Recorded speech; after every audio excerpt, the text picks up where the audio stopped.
Hello दोस्तों, अब की बार 400 पार। हमारे देश में लोकसभा का चुनाव चल रहा है और ये नारा है एनडीए का। एनडीए मतलब बीजेपी गठबंधन का। उनका नारा है कि अब की बार 400 पार। 400 का मतलब हुआ कि हम 400 लोकसभा की सीटें जीतेंगे और हम अपना सरकार बनाएंगे। देखिए, सरकार बनाने के लिए बहुमत ज़रूरी है, जो कि 272 सीट अगर जीत जाता है तो उसका सरकार बन जाएगा। लेकिन ये 400 पार क्यों?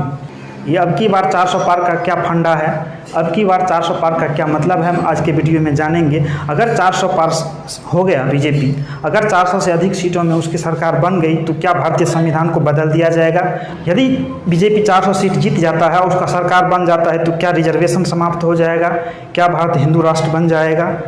इन्हीं बातों पर हम चर्चा करेंगे। और क्या भारत को संविधान को बदलने का नियम है? क्या संविधान खुद को बदलने का अधिकार देता है? तो आज की वीडियो में हम जानेंगे। देखिए, कंट्रोवर्सी शुरू हुआ।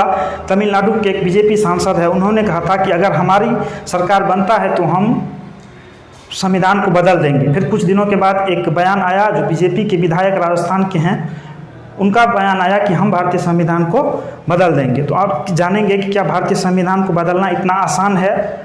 भारतीय संविधान के आर्टिकल 368 में कहा गया है कि परिस्थितियों एवं आवश्यकताओं के अनुसार उसे संशोधित और व्यवस्थित करने का व्यवस्था है। यानी कि संविधान को हम संशोधित कर सकते हैं। संसद अपने संविधायी शक्ति का प्रयोग करके संविधान में संशोधन कर सकता है और यह अधिकार संविधान में ही लिखा हुआ है। जो चीज़ें अव्यवस्थित है, जो टेम्पररी है, उसको बदलाव कर सकते हैं भारतीय संविधान के अनुसार संसद में।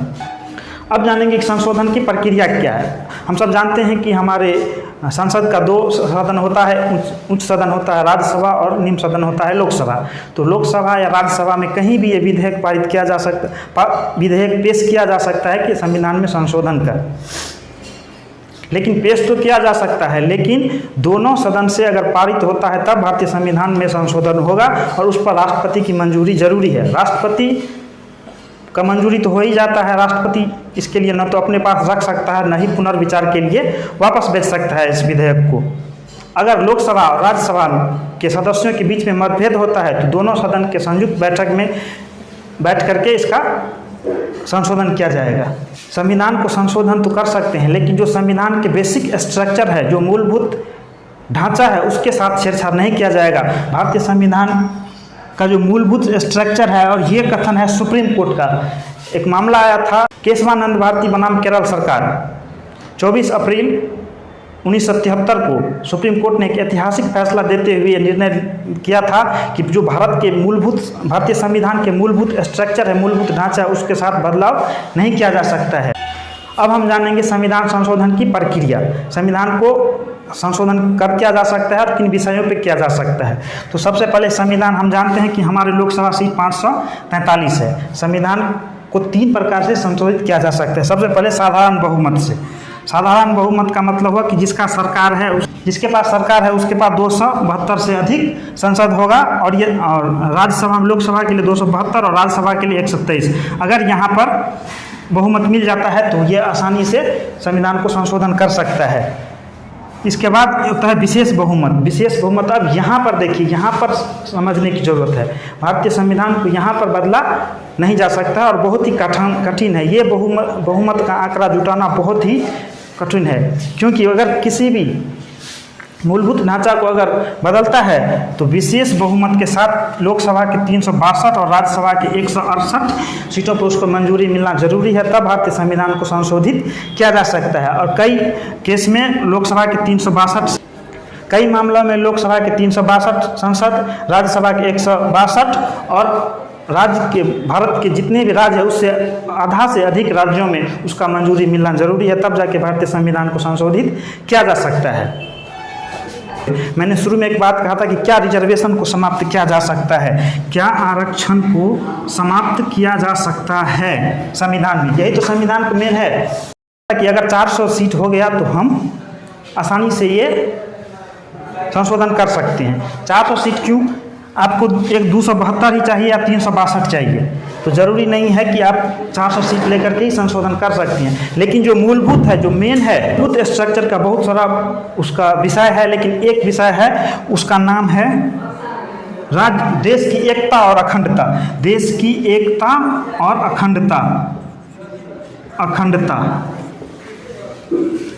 ये मूलभूत स्ट्रक्चर का ही पार्ट है। अब यहाँ पर देखिए आरक्षण इसी से संबंधित है। अगर आरक्षण पर कोई बात हुआ तो देश की अखंडता पर ये बहुत आँच आ जाएगा, और भारतीय संविधान के इतिहास में ऐसा कभी नहीं हुआ है और ना ही होगा, क्योंकि हम जानते हैं कि धर्म, क्षेत्र, भाषा, जाति, संप्रदाय के नाम पर लोग आपस में उलझ पड़ते हैं। यह लोकतांत्रिक व्यवस्था को कमजोर बना देती है तथा राष्ट्र के लिए घातक बन जाती है। अगर आरक्षण पर छेड़छाड़ हुआ तो ये राष्ट्र के लिए घातक बनेगा, जो किसी भी तरह से हमारे देश के लिए सही नहीं है, और न ही मुझे लगता है इस पर कोई भी आएगा।